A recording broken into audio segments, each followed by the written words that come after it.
buenos días. Hoy nos toca estudiar el tema número 5 correspondiente a la República. La República es la etapa institucional de Roma que se extiende desde el año 510 a.C. hasta el año 27 a.C., fecha en la que se instala el imperio. Se dice que antes de la República, sabemos que Roma era una monarquía de carácter electivo, en la cual el último rey, recuerden ustedes los últimos reyes extranjeros, Tarquino el Soberbio, utilizó la violencia, el asesinato y el terror para mantener el control sobre la ciudadanía romana, y ningún rey pues había utilizado tanto terror. Derogó incluso muchas reformas constitucionales que sus predecesores habían hecho en beneficio de la plebe, como por ejemplo la que había hecho Servio Tulio, y esto pues enfureció, vamos a decir, a los patricios como tal. Fíjense que este Tarquino abolió todos los santuarios y altares religiosos ubicados en la roca Tarpeya, y de esta forma el pueblo romano se enfureció a tal punto de que este rey permitió que su hijo se llamaba Sexto, violara a una patricia llamada Lucrecia, y luego pues un pariente de Lucrecia, Lucio Junio Bruto, convoca al Senado. Esto fue el hecho que como que derrama la gota del vaso de agua. Convocó al Senado para que expulsaran al rey, y fue expulsado en el año 510. Esto da lugar a la República. Inmediatamente después que se expulsa a este rey, se crea un Senado de carácter permanente que dice que para abolir la monarquía. Entonces Roma pasa a ser una república en el 510, se dota de un nuevo sistema de gobierno. Ya el rey no es necesaria la figura del rey, y se van a sustituir la figura del rey por dos cónsules. Los cónsules pues eran designados expresamente por el Senado. Estos cónsules poseían todos los poderes que tenía el rey. Sus mandatos eran anual, y cada cónsul podía vetar las actuaciones o decisiones de sus colegas. Eso es lo que se llamaba la intercesio, ¿verdad? La crítica actual no acepta esta tradición. Dicen que el cambio de la monarquía a la república no fue de una manera repentina o traumática, sino que ocurrió por los siguientes hechos. Que la monarquía se fue desgastando, ¿verdad? Poco a poco fue gradual el cambio, número uno, no fue de un día para otro. Y segundo, la decadencia de la monarquía fue porque las magistraturas romanas fueron como que desarrollándose y fueron usurpando las funciones que tenía el rey, políticas y militares, o sea, que estaban, y religiosas, que todas estaban en manos del rey. Así podemos decir que el cambio se operó como consecuencia de una progresiva distribución de las competencias que tenían los reyes en los distintos magistrados. Esto lo dice Benito Sansó en su libro Apuntes de Derecho Romano, La República, en la página 20. De esta manera nace la República. La palabra República viene del latín res, que significa cosa, y publice, que es pública. Entonces, la cosa pública en oposición a la cosa privada, res privada. En el derecho político significa una forma de gobierno en la cual la soberanía es ejercida, ¿verdad? Por el pueblo, ya que sea directamente o valiéndose de representantes, instituciones que representan al pueblo, ¿verdad? En las magistraturas romanas vamos a conseguir un carácter muy importante, que son concebidas de manera electiva, temporal y responsable. La república tiene 3 periodos: un periodo aristocrático, un periodo democrático y un periodo decadente. Se dice que el periodo aristocrático, ¿verdad? Todavía las funciones públicas se haya reservado mucho a los patricios. La república democrática, los plebeyos acceden, después de largas luchas, a distintas magistraturas que eran exclusivas de los plebeyos. Inclusive pues llegan a obtener el cargo de gran pontífice o de pontífice máximo. Y una de las características de la república es la intensa lucha social entre los patricios y los plebeyos. La característica más importante es la lucha de estas clases, y lo que va a generar pues todos los cambios, todos los procesos políticos, jurídicos, y va a florecer pues va a ser esta intensa lucha entre los patricios y los plebeyos. Y la república decadente, como las consecuencias, al final pues las magistraturas republicanas decaen, pierden su autonomía y sus características propias, y van a ser asumidas en la figura del príncipe, que va a ser el emperador. Camus, Francisco, en su libro dice que hay dos puntos centrales en los que se desenvuelve la historia de Roma en la República, que la primera es la lucha entre los patricios y los plebeyos, y segundo, las guerras de conquista que prende a Italia y después fuera de ella. O sea, la máxima expansión territorial, pues en esta etapa se logra pues la máxima expansión territorial de Roma, y se configura una estructura social, política, económica y religiosa que influye de manera extraordinaria en el derecho. La lucha social entre los patricios y los plebeyos. Habíamos dicho que Tarquino Prisco y Servio Tulio habían hecho reformas para mejorar la situación de la plebe, pero que en resultado, pues en la realidad no tenían ningún beneficio, porque los soldados de la plebe, cuando iban a las campañas militares, solamente los soldados patricios pues le daban tierras, le daban dinero, y entonces llegaban de las guerras iguales, o sea, tenían que ir a los ricos, o sea, los soldados plebeyos, a quitar préstamos. Entonces estos préstamos, cuando no incumplían las obligaciones, pues recuerdan ustedes que se ejecutaba pues el crédito con los bienes de las personas, y caían en una situación de esclavitud con los patricios. Ante esta situación decidieron organizarse, la plebe se organizó, y en el año 494 a.C. se retiraron todos los plebeyos en el Monte Aventino. Este retiro hacia el Monte Aventino, que se llamó Monte Sacro, a 3 millas de Roma. Fíjense que Simón Bolívar jura la libertad de América en este monte, porque este monte tenía un simbolismo de que en ese año, ¿verdad?, los plebeyos se habían rebelado como clase ante los patricios, y que eso tenía un simbolismo muy religioso, o sea, un simbolismo muy importante, y es por lo cual Simón Bolívar compara pues cuando visita Roma y dice que así como hicieron los plebeyos, él va a liberar a América pues, de los españoles. Los patricios, por la amenaza de la plebe, porque necesitaban de ellos, pues tuvieron que negociar, ¿verdad?, con los plebeyos, y luego tuvieron que hacer concesiones. Por ejemplo, empezaron a condonar. Condonar significa perdonar las deudas. Liberaron a los prisioneros y le permitieron el nombramiento, y le dieron dos magistraturas que los representaran, que se llamaran los tribunos de la plebe. Los tribunos de la plebe es la magistratura plebeya que permitió la organización de la plebe como clase y la defensa de esta clase frente a los patricios, frente a los abusos.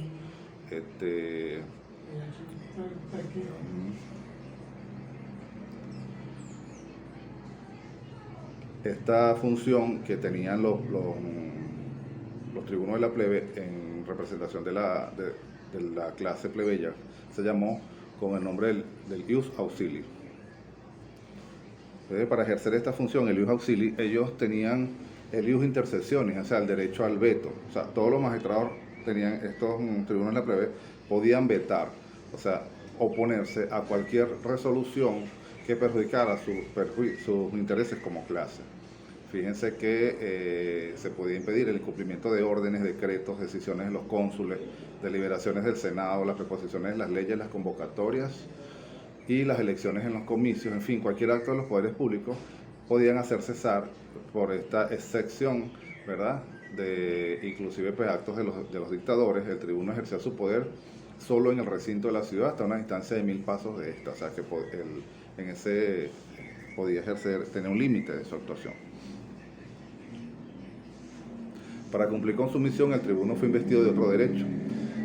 Era declarado sacrosanto, es decir, su persona era inviolable, no podía ser detenido, o sea, tenía inmunidad, no se podía dar muerte por ninguna autoridad.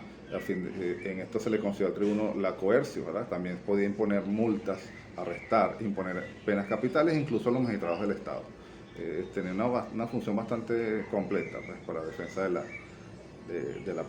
la plebe como clase. Vamos a hablar de los concilios de la plebe. Esta creación de los tribunos hace que se origine unos nuevos concilios, ¿verdad? Recuerden que ustedes en la monarquía hablábamos de los comicios calados y los comicios curiados. Ahora en la república se habla de los comicios de la plebe, concilia plebi se llamaban, ¿verdad? Estos eran de carácter normativo, se denominaron plebiscito. Plebiscito porque era la consulta a la plebe, ¿qué opinaba la plebe de ahí? De hecho, todavía se mantiene en el derecho moderno, el derecho electoral, pues la palabra plebiscito, que es una consulta, pues a consulta de política, pues de una decisión del Estado frente a la población. El tribuno de la plebe solamente fue reservado para los plebeyos. En caso de que algún patricio quisiera ocupar ese cargo, tenía que hacer lo que se llamaba la transicio ad plebem. Es decir, por ejemplo, se conoció que un patricio que se llamó Clodio hizo esta transición a plebe y luego fue designado tribuno. En un comienzo solamente eran 2 tribunos de la plebe y luego se llegó hasta un máximo de tener 10 tribunos de la plebe. Es muy importante destacar que habíamos dicho que hay 2 puntos muy importantes sobre los cuales gira la historia de la República, o su vórtice, es la cuestión agraria, la cuestión de la tenencia de la tierra. ¿Okay? Fíjense que eso es lo que más le preocupó a la plebe como tal, y esa fue una de las cosas por las cuales la plebe se retiró hacia el Monte Sacro, fue porque no tenían tierras, y de hecho los patricios le hicieron la concesión de otorgarle ese monte Aventino en propiedad con una ley que se llamó la Ley Icinia. La Ley Icinia de Aventino fue la que le dio la titularidad de la tierra a los plebeyos que correspondían al Monte Aventino. Por eso es el simbolismo del Monte Aventino y por el cuento de Simón Bolívar, que estando ahí en Roma, pues jura la libertad de América en ese monte. Okay, muy importante, en esta época se encuentra la primera ley escrita, ¿verdad? Una de las primeras leyes escritas, que es la ley de las 12 tablas. Vamos a hablar de la ley de las 12 tablas. En los primeros instantes de la República, el triunfo más destacado de la plebe, pues también esa misma lucha entre la plebe y el patriciado logra de que se escriban en una ley los derechos que ellos estaban luchando. Fíjense que la ley de las 12 tablas es de gran trascendencia, constituye el punto de partida de todo el derecho hasta la compilación del siglo VI, hasta la compilación justinianea que ya estudiamos en uno de los primeros temas. ¿Okay? Es una fuente del derecho a la monarquía. Fue compilada por Papiro y cuya compilación se llamó Ius Civili Papirianum, ¿verdad? Estas leyes no tenían fundamento vamos a decir, se debate mucho, pero la ley de las 12 tablas sí, porque la ley de las 12 tablas, a pesar de que se perdió un incendio de Roma, la gente se la aprendía de memoria, entonces se volvió a construir. Su formación. Dice que Terentilio Arza, en su época, partió con varios estudiosos del derecho a Grecia. Fíjense que Roma tomó mucho de la legislación griega. En el año 303 de Roma fueron suspendidas todas las magistraturas y se le otorgó el poder a 10 magistrados elegidos por los comicios, por centurias. O sea, recuerden la estructura que había hecho el rey Tulio, ¿verdad? Servio Tulio. Entonces estos decemviros eran 10, por eso se le dice decemviros. Estos decemviros porque eran, decen significa 10 y viros varones. Entonces a cabo de un tiempo cumplieron su misión, regresaron y trajeron 10 leyes o 10 tablas, ¿verdad? Pero luego no se consideraron suficiente esta ley y se nombraron 2 nuevos decemviros, o sea, para completar la labor del anterior, y entonces completaron las 12 tablas. Como querían perpetuarse en el poder, fueron derrocados y se restablecieron las magistraturas. Porque en este año pues se suspendieron todas las magistraturas, el consulado, todas las magistraturas, entonces se le dejó el poder a todos estos decemviros para que hicieran esa ley y luego pues una vez que finalizara su trabajo pues se restituyeran las magistraturas. Ellos quisieron quedarse dictadores perpetuos y entonces fueron derrocados y establecidas las nuevas magistraturas. Comenta la tradición, ¿verdad?, que esta ley surgió como consecuencia de la lucha de las clases sociales. ¿Cuál es claro, lo que estamos hablando en la República gira todo el motor que mueve la historia republicana es la lucha de clases, la lucha entre los patricios y los plebeyos.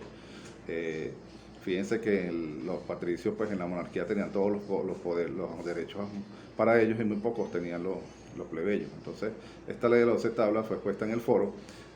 Como les dije, fue destruida en un incendio de Roma por los galos, pero sus preceptos, como la gente se los sabía de memoria, se fueron transmitiendo de forma oral y luego vueltos a la escritura. Pues. Entonces, algunos autores la critican, otros la aceptan, y por lo tanto hay opiniones divergentes, pero la mayoría de los críticos dicen que sí, la ley de las 12 tablas tenemos su contenido, ahora vamos a hablar de su contenido y su importancia.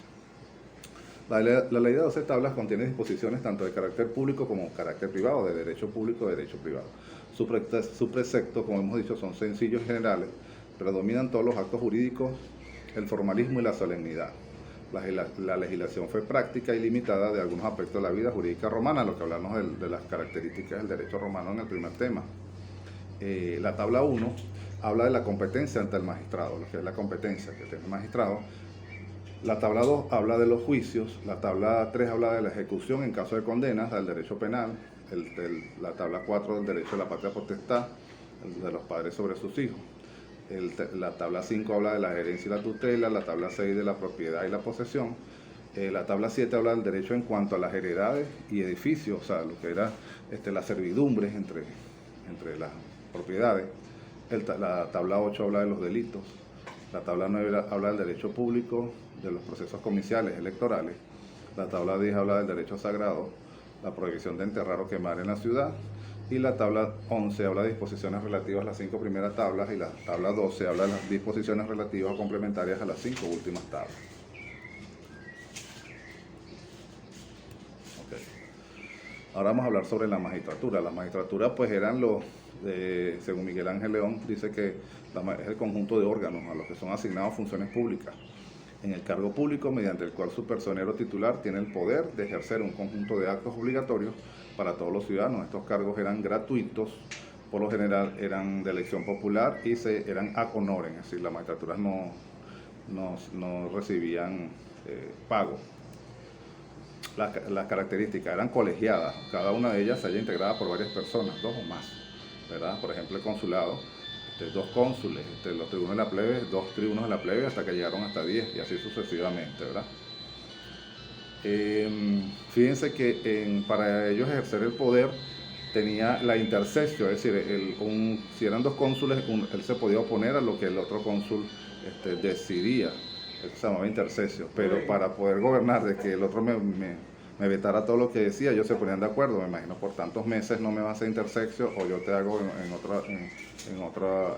otro tiempo, pero no negociaban porque era difícil, pues, que el otro ya que el otro podía anular una decisión del otro cónsul, entonces iba a ser como que ingobernable la cosa. Entonces tenían que negociar, ¿ok? Y excepto de colegiación de magistratura fue la figura del dictador. La figura del dictador era el magistrado que se designaba en Roma cuando la república estaba en una crisis. Generalmente era un general en el cual se colocaba todo el poder para que él pudiera tomar todas las decisiones necesarias en un estado de excepción, en un estado de emergencia. Esa figura de la magistratura era individual, no era colegiada. Eran electivas, ¿verdad? Los magistrados son elegidos por el pueblo en los comicios. Recuerden ustedes que eran elegidos por un periodo de 1 año, ¿verdad? Anual, ¿verdad? Todos los magistrados duran un año, a menos, lo único que duraban 5 años eran los censores, porque el censo se realizaba cada 5 años, según Servio Tulio, ¿verdad? Cuando lo creó. Gratuidad, los cargos de magistrados eran ad honorem, ¿verdad? No comportan ninguna remuneración por la prestación de sus servicios. Responsables, durante el cargo los magistrados son inviolables, pero responden ante el pueblo de los actos cumplidos de su gestión, al final de su periodo, evitándose así el abuso de poder. El ejercicio de la magistratura, el magistrado podía usar la provocatio populum. ¿Qué era la provocatio populum? Era la apelación al pueblo. Cuando tomaba una decisión, ¿verdad?, podía llamar al pueblo para que el pueblo lo autorizara o no, como lo hizo Poncio Pilato cuando llamó al pueblo para ver si crucificaban a Jesús. Eso se llamaba provocatio ad populum, lo ejercían los magistrados romanos, o apelación ante el pueblo. ¿Cuáles son las atribuciones de los magistrados? ¿Verdad? Son dos funciones principales, lo que se llama la potestas y el imperio, ¿verdad?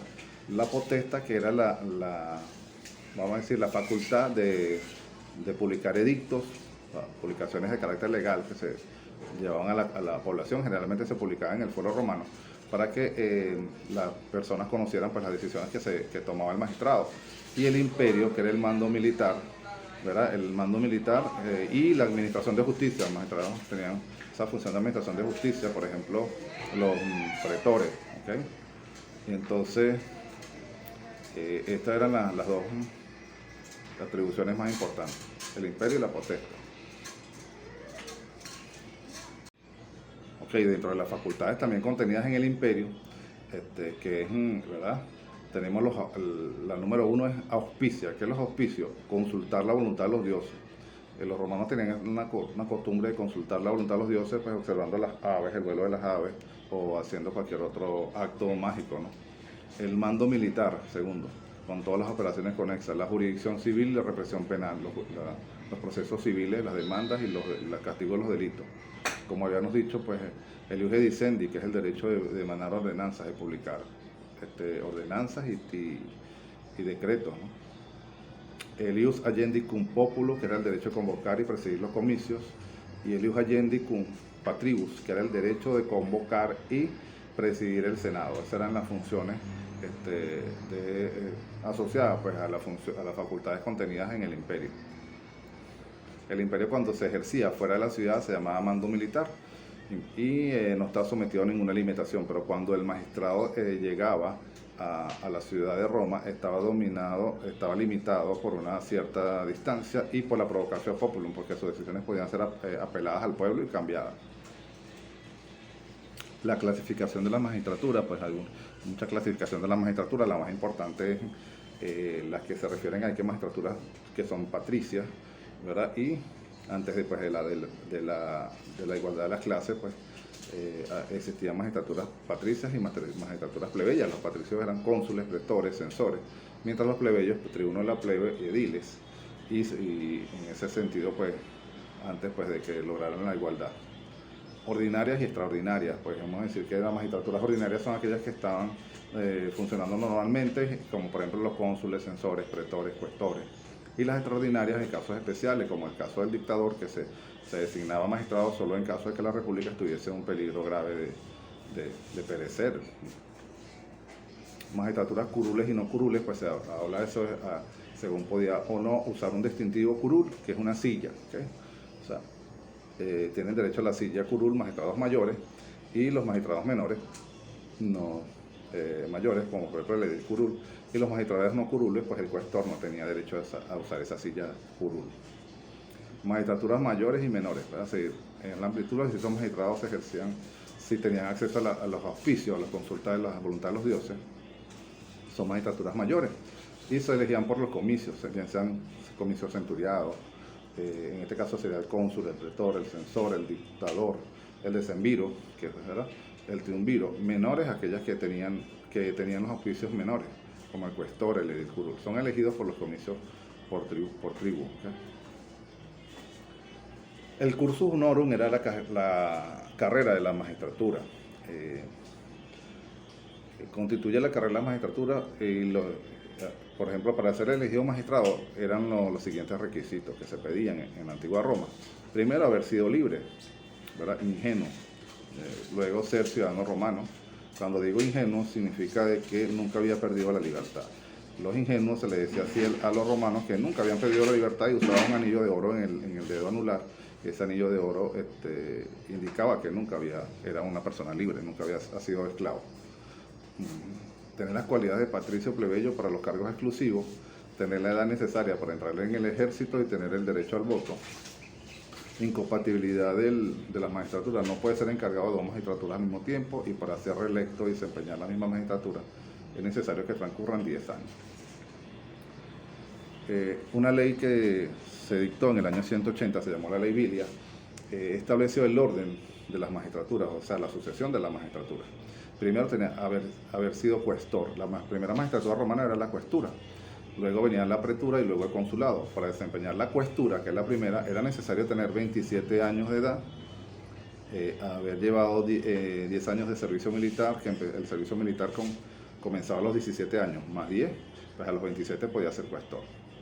y de la cuestura pasaba a la pretura, pero para ser pretor era necesario haber sido cuestor y cumplir 40 años. Para llegar a ser pretor tenía que haber sido cuestor y tener 40 años, y que hayan transcurrido 2 años desde la cuestura. Para desempeñar el consulado era necesario haber sido cuestor y pretor y tener mínimo 43 años para ser, que era la última magistratura, el consulado. Esto lo reguló la Ley Vilia del año 180. El consulado, ¿verdad? Benito Sansó dice que en el estudio de la magistratura, los cónsules son magistrados que sustituyeron al rey, ¿verdad? Eran los de más alto rango en la historia del derecho romano de la República. Fueron 2 y su cargo duraba 1 año. ¿Cuáles eran las funciones? Primero, el mando del ejército. Como jefes supremos militares podían organizar el ejército, dirigir sus operaciones en tiempo de guerra, nombrar oficiales, castigar a los desertores, imponer tributos por la necesidad de la guerra, represión penal, si a ellos castigaban los delitos, ¿verdad? Y si una persona estaba condenada a la pena capital, a la muerte, podía pedirla apelar ante el pueblo, lo que era la provocatio ad populum, lo que le estaba explicando que lo hizo Pilato en el caso de Jesús. La jurisdicción civil. Los cónsules administraban justicia hasta que fueron creadas las preturas. Ellos administraban justicia hasta que surgieron los pretores, que le quitaron esta función a ellos. Poderes financieros. Los cónsules imponían tributos por razones de guerra, distribuían el botín de guerra, ordenaban las obras públicas en defensa. Esta función tenía hasta que fueron creados los cuestores. Poder de convocar y presidir al Senado, ¿no? Y los comicios. Y la electio senatus, es decir, la elección de los senadores. Ellos designaban a los ciudadanos que iban a integrar al Senado. Como le estaba diciendo que un cónsul podía vetar las funciones de otro, pues ellos se establecían turnos. El turno era para que no entraran en desacuerdo el uno con el otro. Entonces los cónsules pudieran paralizar las actividades de estos, alcanzar el derecho del veto que podía ejercer uno contra el otro. Se alternaba por meses para los actos más importantes que estaba fuera de turno, ¿verdad? La presidencia de los comicios, consagración de un templo. Cuando no había acuerdo entre ellos dos, podía también decidirse por la suerte, o sea, por voto, por la suerte.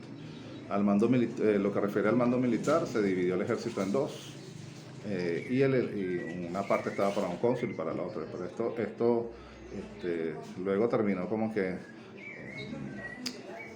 dividir y minar la república, porque los cónsules pues fueron personas muy importantes, se trataron de imponerse uno sobre otro, pues entonces existieron muchas clases de guerras y luchas entre ellos para prevalecer el uno sobre el otro. El nombramiento del cónsul, ¿verdad? Generalmente lo nombraba su sucesor. Luego esa facultad del magistrado se redujo al derecho de proponer los nombres a la Asamblea Popular, a los comicios centuriados. Pero siempre el magistrado, el que designa y representa a los candidatos al pueblo, es el cónsul, ¿verdad?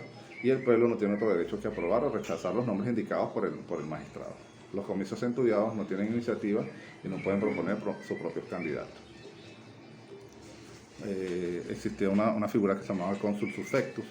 Cuando uno de los dos cónsules muere, ¿verdad?, se nombra un sustituto que toma el nombre de cónsul suffectus.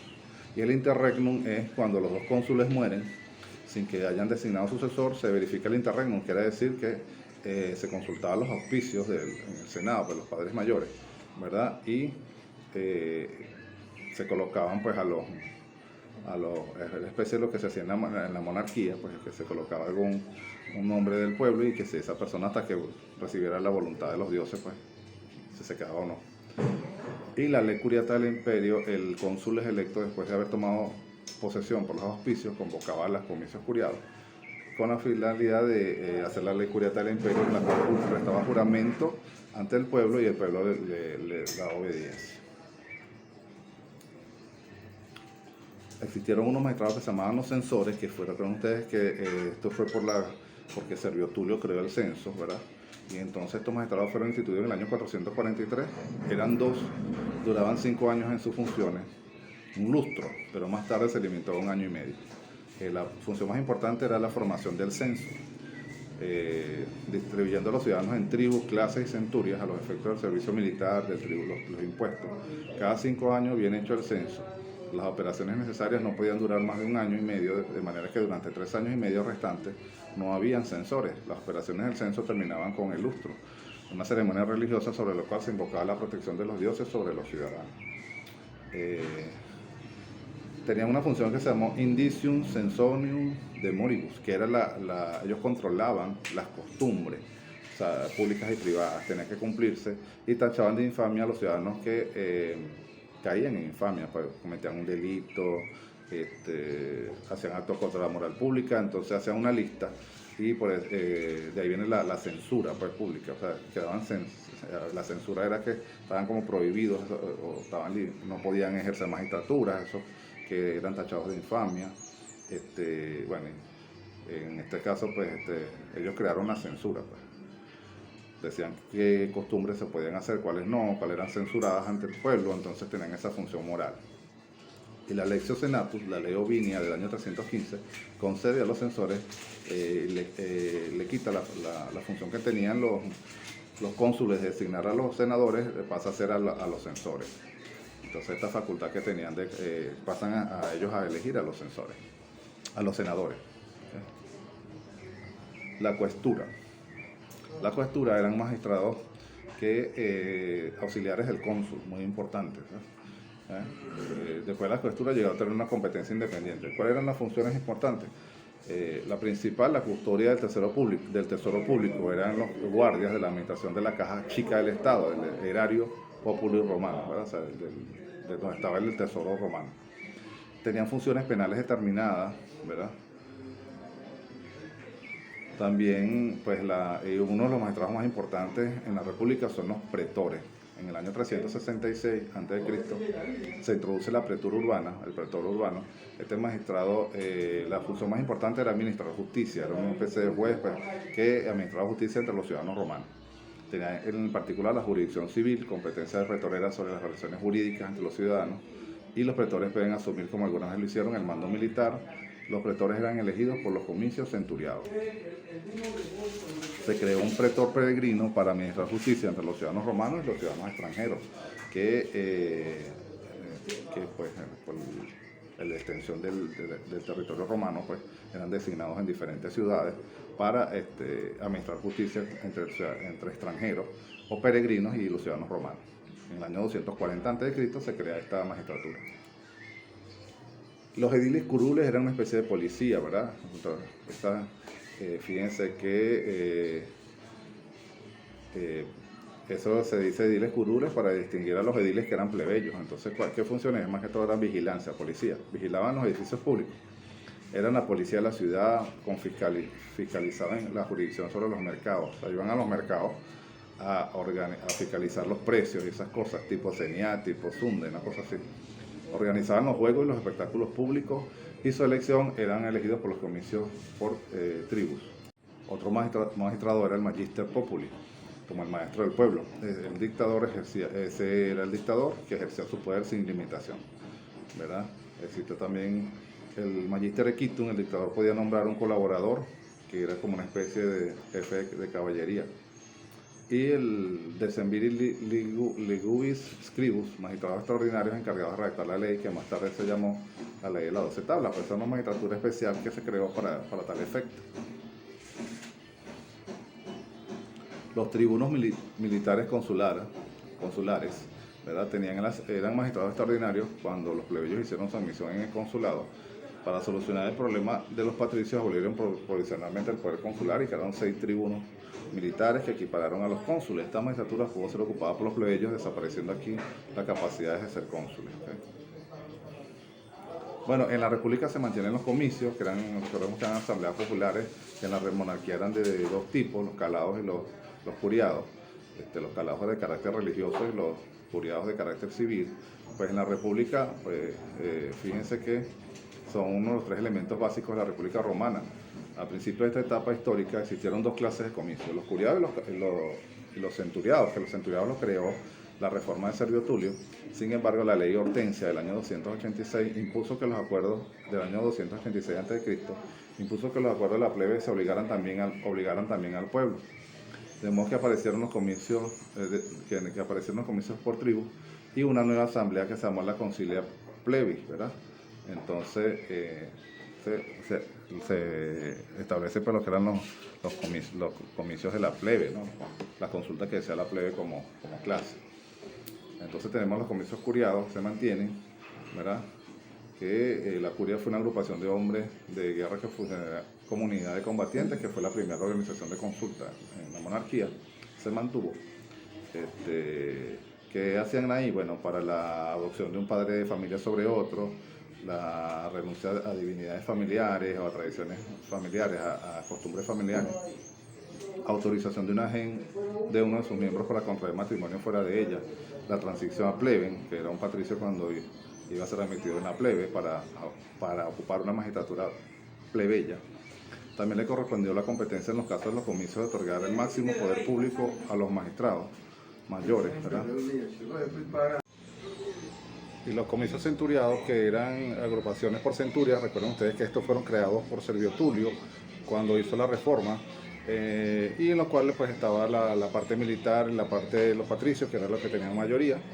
Estos comicios contaban con una función electoral, elegían los magistrados mayores como el cónsul, como el censor, como el pretor, el tribuno militar y el consulado potestate. También votaban dos leyes importantes, que era la declaración del velo y diciendo, que era cuando se iniciaba la declaración de guerra contra otro Estado, la que otorgaba al censor el poder de enjuiciar a unos ciudadanos por la moralidad. Recuerden ustedes que los censores eran los que custodiaban la moral pública y podían enjuiciar a las personas por eso. Contaban con facultades de legislar, ¿verdad? Pero se discute si sus decisiones podían ser llevadas a la provocatio populum. La concilia plebis se dice que evolucionó de estos tribunos, de estos comicios centuriados, porque al final pues, son muy similares las potestades que tenía la concilia plebis, que era la asamblea de la plebe, asumió todas las funciones que tenían estos comicios.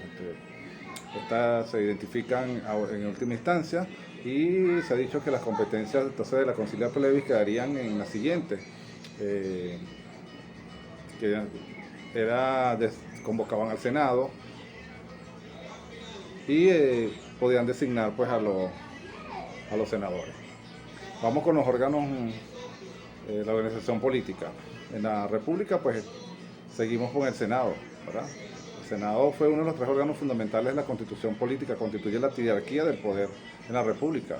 Era un órgano consultivo que en el tiempo fue un verdadero instrumento de gobierno, porque el Senado le daba la autoritas, ratificaba las leyes votadas por los comicios, tenía unas funciones que eran muy importantes dentro de la República. Según la leyenda, en sus inicios se había compuesto el Senado de 100 individuos, luego pasó a esta cifra a 300, hasta llegar a 600 con Sila, y con Julio César se sabe que llegaron a 900 los senadores.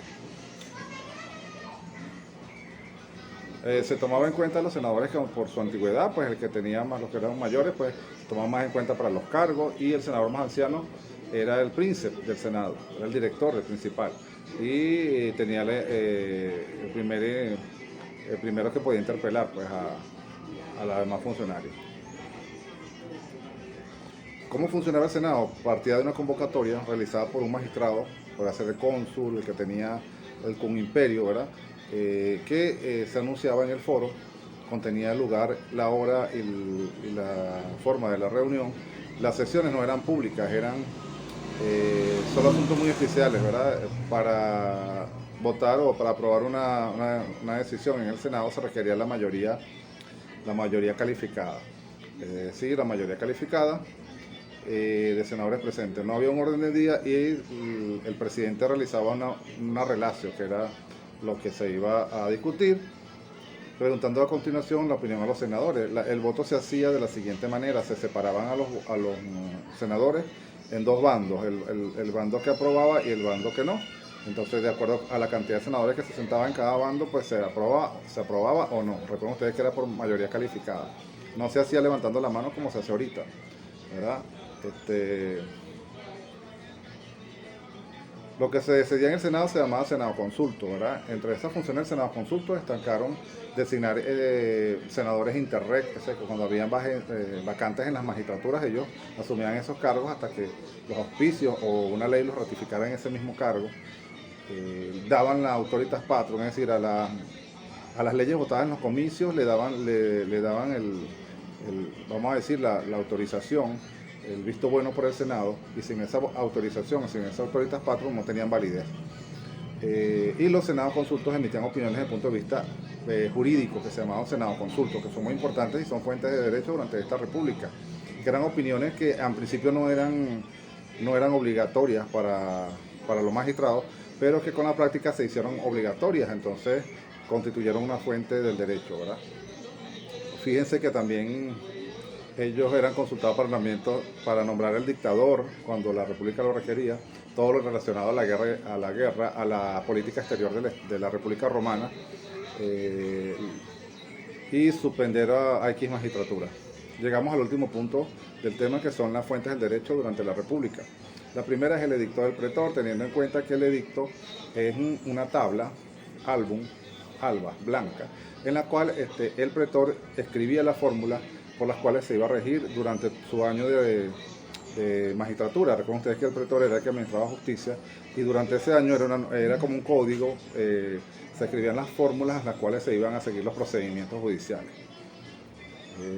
El edicto fue también conocido, ¿verdad?, como álbum o blanco, por tratarse de una tabla blanqueada donde se escribía en negro. Cada pretor, al comenzar el año a su cargo, recogía parte de lo que consideraba importante del anterior, lo borraba o lo conservaba, por eso se llamaba edicto traslaticio, hasta que el emperador Adriano ordenó al jurista Salvio hacer una compilación de todos los edictos del pretor y fijar un edicto perpetuo, es decir, como en una forma más establecida, un modelo más establecido para que todos los pretores se guiaran por ese edicto perpetuo. Las leyes, ¿verdad? Las leyes y plebiscitos. Recuerden ustedes que las decisiones que se tomaron en la plebe como asamblea válida, en la concilia plebis, eran plebiscitos, y entonces que eran necesariamente consultadas primero al Senado y luego